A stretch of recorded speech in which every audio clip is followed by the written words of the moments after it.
well, the problem is if you require that people mix labor with land in order to own it, then you're using a fairly nebulous criterion of mixing labor. It's not clearly defined, and I think it's much easier, they say, if we just have the criterion that somebody owns land to the extent that that person can mark out the land as his or hers and then convince an arbitration agency to accept that claim. I just think that that's not finally very persuasive. I think that, yes, the criterion of mixing labor can be a bit vague, but we have lots of fairly vague criteria in the law and indeed in ethics that can be given more content in a variety of ways. Certainly we can imagine an arbitration agency giving that criterion more content, and a given community supporting a social norm that gave that criterion more content. Does that mean there would be some variety from community to community? Well, of course there would be, and that's inescapable. Now, anybody who's followed the conversation on these matters at C4SS of late, and especially some of the great work that Kevin Carson has done at C4SS and that Stephan Kinsella has done in other contexts, will not be surprised when I say that the Tannehills are not very persuasive at all when they suggest that people ought to be able to own ideas. They talk about a non-state process for registering ownership of ideas, but of course the problem is this presupposes that an idea is something you might be able to own, and they really provide no evidence that that's possible. The claim to own an idea is effectively not the claim to own an idea.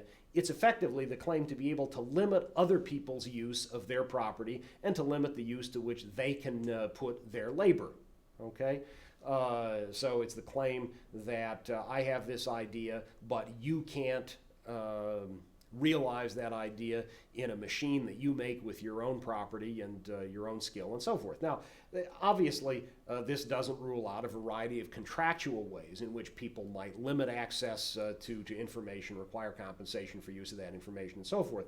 But the system the Tannehills describe really is one in which people are establishing property rights as against others with whom they have no contractual relationships at all.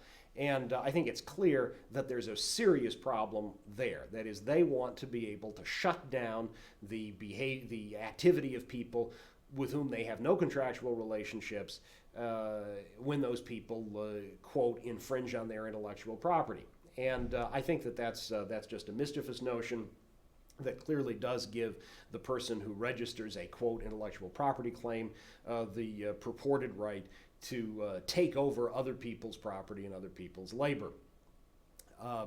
The Tannehills focus on individual homesteading of formerly public property when they think about how we might move away from the state. And they rightly point out that this opportunity or set of opportunities for homesteading would create multiple chances for poor people to strike out along new paths. There's all of this land that the state really has no legitimate title to, and it certainly would be great for lots of people without resources to homestead land and to find new opportunities for themselves. In his book Socialism, Ludwig von Mises noted that great landholdings were only possible courtesy of the state. He's got this great quote that says, if you see a landed fortune, he's not talking about all fortunes, but if you see a landed fortune, you know that violence lies behind it. Okay? So I think Mises is right. He says, look, whenever there is a genuinely free market, those great concentrations of land tend to be broken up and land tends to be widely available. I think there's no reason to expect feudal conditions to develop absent the state's involvement. And so I think poor people really could take advantage of great opportunities to escape from poverty when this property originally claimed unjustly by the state then was made more widely available. At the same time, while the Tannehills focus rightly on individual homesteading of formerly public property. There's also reason, I think, for them to have noted the importance of property owned by the unorganized public in particular places.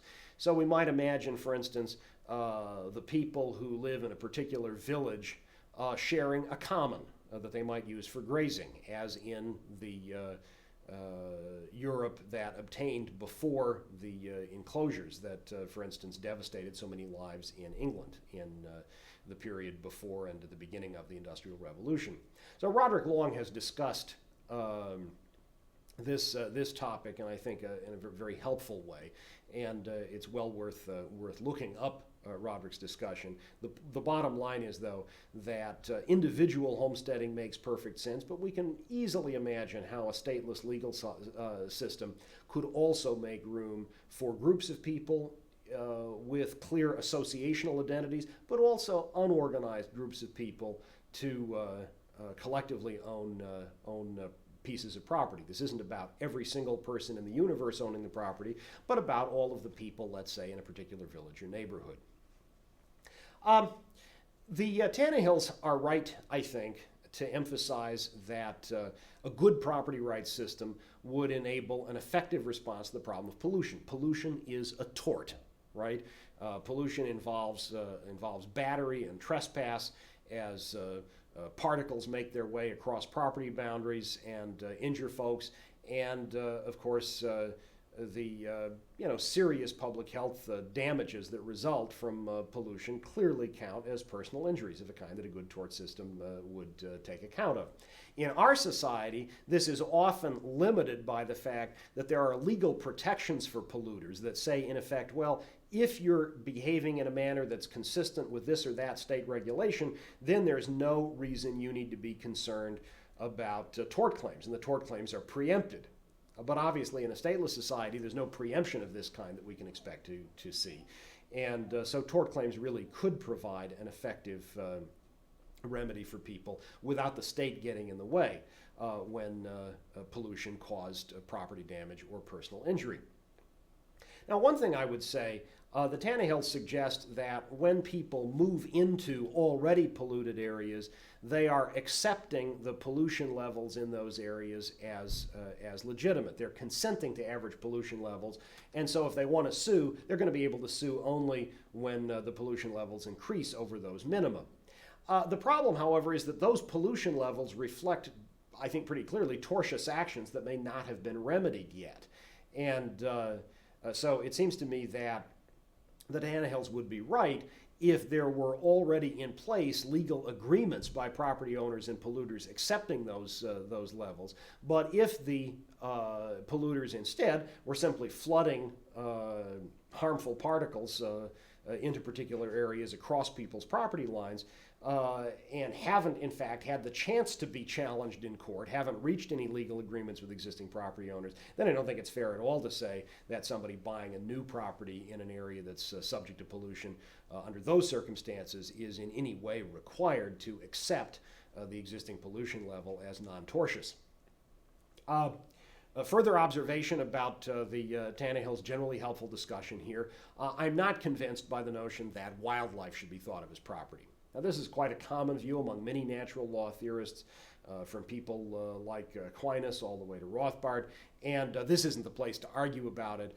I just want to say that I don't find it plausible under close inspection.